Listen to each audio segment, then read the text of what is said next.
Najua mnatamani kujua hali ya ndugu yenu. Ndugu yenu ni mzima, kashapona.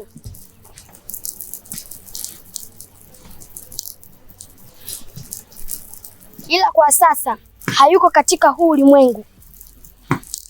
Yuko kwenye ulimwengu wa giza. Kuna kazi anaifanya. Pia binadamu wa huko wanafanania na binadamu wa huku.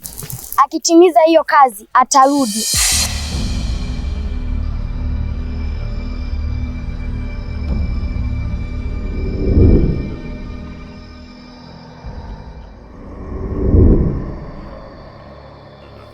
Kijana wangu, leo hali si shwari, maana nimepata ugeni nyumbani kwangu, na ugeni huo sio mzuri.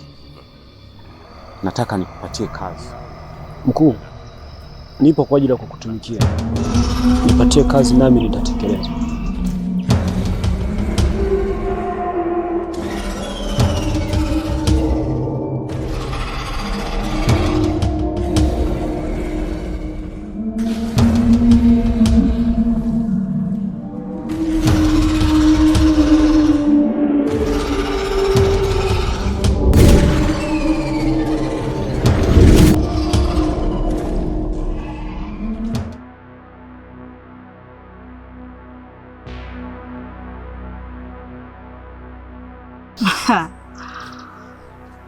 Yaani wewe utaendelea kuteseka hivyo hivyo mpaka useme ni wapo ulipo mzigo, la sivyo utajuta sana.